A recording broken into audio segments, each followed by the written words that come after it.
Hey there, superstars. It is Vanessa here again, your speaker, trainer, and coach from Live, Love, Give. And I'm coming to you in this kind of a bit of a random Facebook Live.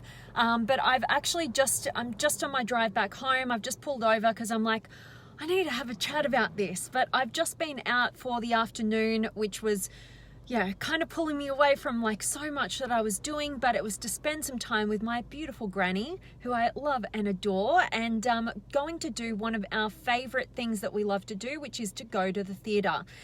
So we have a local theatre place here around where I live, and went and checked it out. It was awesome, and so much fun.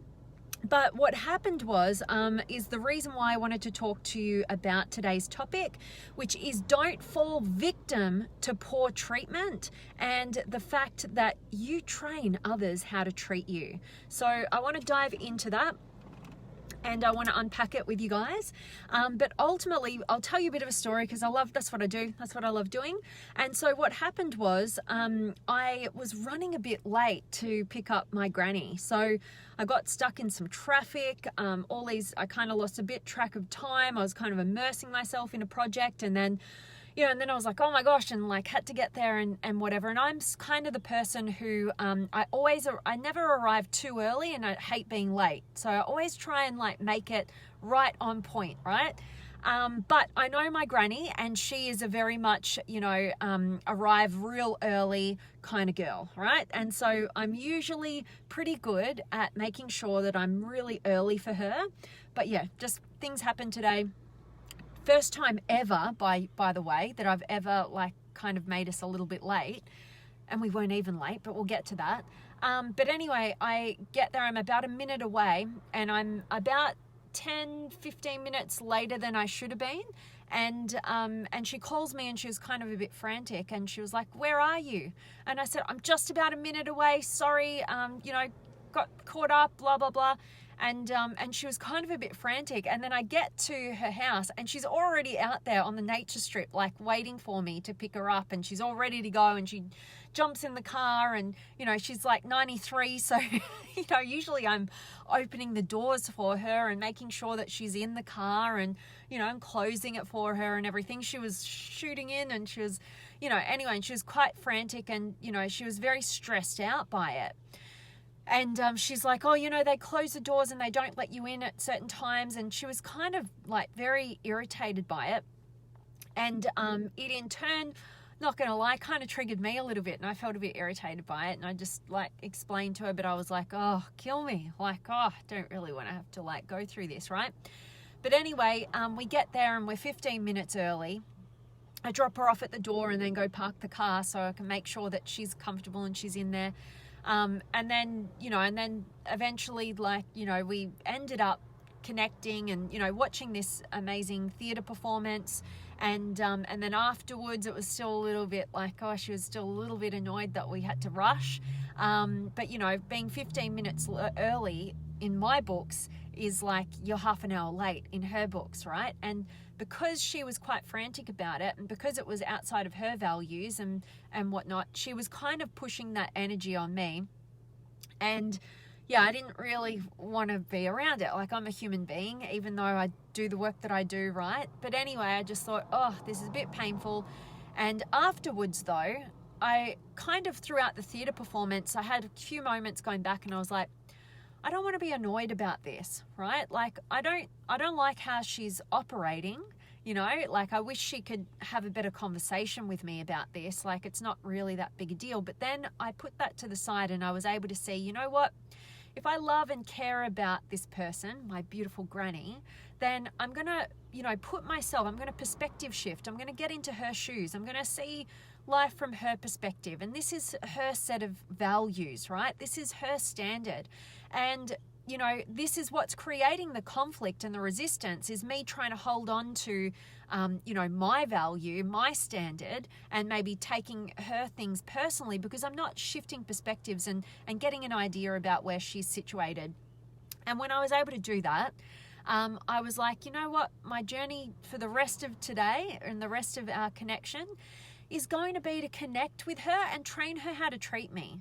Right? So what I mean by that is I was going to meet her where she was at. So I wasn't going to, just, kind of fall victim to what I perceived as poor treatment, because it wasn't really that big a deal. But I had to get to a point so that I didn't create a story about her and our connection, which is only going to feed into resentment in our next connections. And, this story that just keeps snowballing about, her getting angry when she shouldn't and her treating me poorly. Instead, I was like, I'm rewriting that story. I'm going to wipe that story. And now I'm going to shift perspectives and I'm going to connect with her on the things that she loves, and I'm going to connect with her by sharing more about myself and putting myself out there, which is the opposite to what we do when we create a story and we get defensive and we take things personally.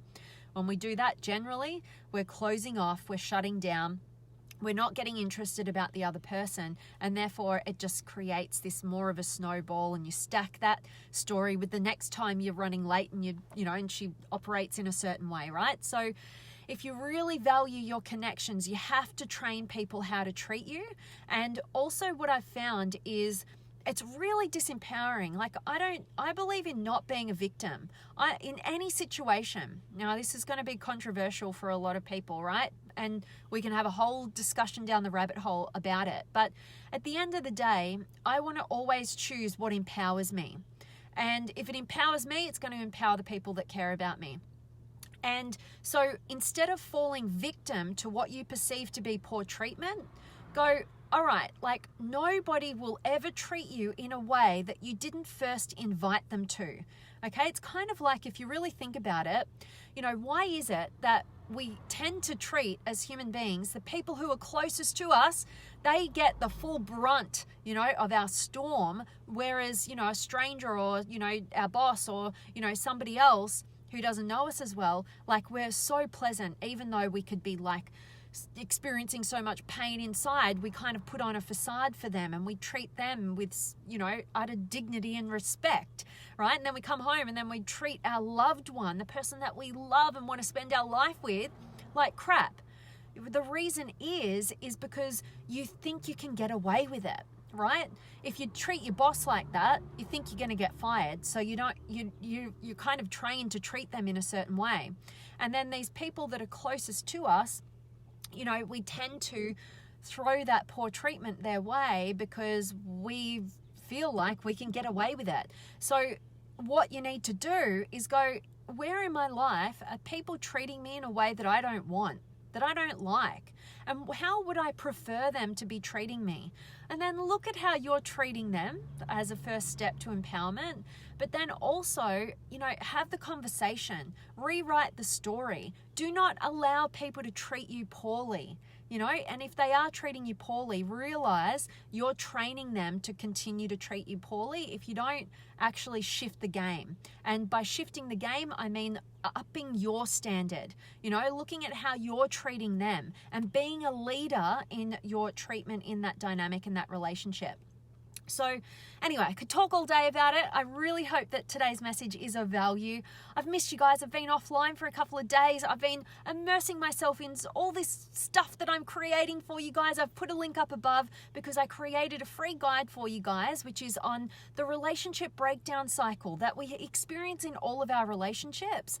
And this is kind of like, that's why I'm like, I have to pull over and have to have a conversation about this connection, right?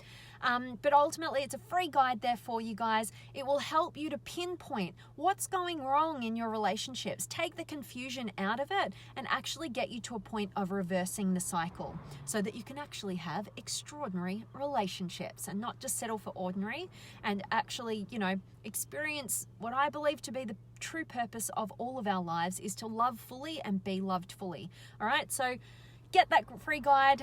It's there for you. There's another bonus attached to that, so I can't wait for that little bonus to get out to you as well when you sign up for that link, all free. And definitely I've been working on the 28-day extraordinary relationship challenge as well. Oh my gosh, this is so exciting for me. So if you want to be a part of that and you want to learn more, reach out to me, let me know. But yeah, I'll be getting some details out to you guys. But I'm super excited for all of you guys who are already part of the challenge.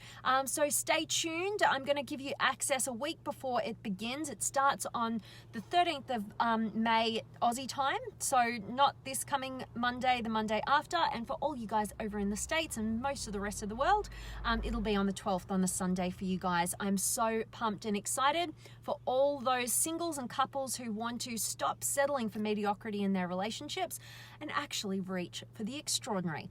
All right, enough from me. I would love to check in with you guys. Have you got any questions or comments or words of wisdom, or you just want to say hi? I'd absolutely love to hear from you just as the sun is about to go down completely here. But I have got Gregory and Vanessa. Yay, great to see you, beautiful. And Mahmoud and Sparky, g'day to you, and Johans and Bina, always nice to see you, Bina, and Andrew's here, and Byron and Kidamet. Thank you for your kind compliment. And everyone's here, awesome. And Luke and Alex and Katrina and Julie and Michael and Ty, love your message. Long time no see. I love that you're loving today's message. Ty, I hope I'm saying it right. I love having you here and always grateful to see you. And Savul is here as well. So guys, I better head off, but as always, I'm sending you guys all of my love, light, blessings, gratitude, energy, enthusiasm, everything extraordinary coming to you to wherever you are in the world today. I really do hope that it's beautiful, amazing, and extraordinary, that today's message has definitely served you and that you're doing something super empowering. And I absolutely can't wait to see you guys tomorrow, and absolutely can't wait to see you guys get the value from the free guide that I created for you. Links up above. Sending you all of my love, and I cannot wait to see you guys tomorrow.